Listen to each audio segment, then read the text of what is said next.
আমাদের ভোটে ঠিক হবে। আজকে এইবার উঠলো না, পরের বার আমাদের ভোটে হয়ে যাবে। কিন্তু মুসলিম ভোটার যেটা কাটা যাবে আর জিন্দাগিতে হবে না, জিন্দাগিতে হবে না। যদি কোনো রাজ্য সরকার তোলে সে রাজ্য সরকারের তখন ফাঁসি হবে। আরেকটা কথা কাকা, যাদের ভোট কাটছে তাদের কি এখন পয়সা দিয়ে আবার করা লাগে? কারণ আমরা না না না না না, এটা তোমরা ভুল করছো। পয়সা দিয়ে করবা কেন? তোমাদের ভোট একদিন না একদিন হবেই। পয়সা দিচ্ছ না, এবার ধরো আমাদের ছেলে মেয়ের বাদ তুলবে না। কে বাবা মা না কেন দিচ্ছে না? কেন? তারা তো স্কুলে যাচ্ছে, কলেজে, তারা সব সুবিধা পাচ্ছে। আটকাই দিচ্ছে। না কে আটকাচ্ছে? কেউ আটকাচ্ছে না, সব সুবিধা পাচ্ছে। আটকাই দিচ্ছে। না কাকা, ওই ক্লাবরা টাকা খেতে পারবে না, ক্লাবরে ফিরাইতে হবে। ক্লাব গরিবদের কোনো টাকা খেতে পারবে না, ক্লাব কোনো ডোনেশন নিতে পারবে না। না ক্লাব হয়ে ছেলে পেলে খারাপ হয়ে যাচ্ছে, ঠিক আছে? ক্লাব ধ্বংস করো, হ্যাঁ, ক্লাব ধ্বংস করতে হবে। ক্লাব ধ্বংস করো। হ্যাঁ, ক্লাব চলবে না। ক্লাব রাখা যাবে না, দেশে ক্লাব হয়ে খারাপ হয়ে গেছে দেশ। মন্দির বানাও। হ্যাঁ হ্যাঁ, মন্দির বানাও, ঠাকুরের অনুষ্ঠান করো ওই ক্লাব না, ক্লাবে। নারায়ণ ছিলা বসো, নারায়ণের পূজা করো সেখানে।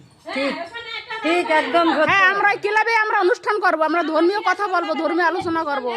অনুষ্ঠান আছে ওই যে স্কুলের মাঠে সবাই যাই। হ্যাঁ হ্যাঁ, আমরা ধর্মীয় অনুষ্ঠান করব। সুন্দর করে আমি মামার সাথে বলছি, সবাইকে অনুরোধ করছি সুন্দর করে দাঁড়ান না। যাই হোক যেটুকু বলেছি ওইটুকু না না আবার নতুন না, নতুন করে আবার কাকার দ্বারে যাই। দেখো না এখানে কিনে কি হবে? হ্যাঁ, আমরা এখন কি করব? আমরা যে এক একজনে 15,000 টাকা দিয়ে এক একটা লোক আমরা এরকমই কিনি।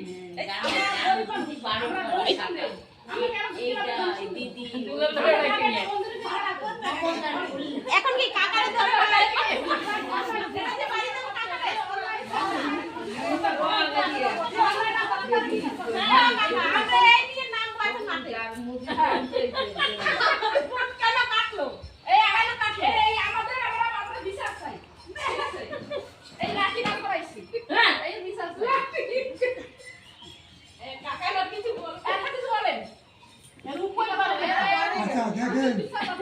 আচ্ছা দেখেন আপনাদের সুন্দর করে এই যে এসআইআর নিয়ে আপনাদের মনে যে ক্ষোভ, এই এসআইআরে হয়তো দেখা যাচ্ছে আমরা যারা সত্য বাংলাদেশ থেকে কেউ এসেছি তারা এসে কেউ টাকা দিয়ে ভোটার করেছি, হ্যাঁ, একদম ঠিক।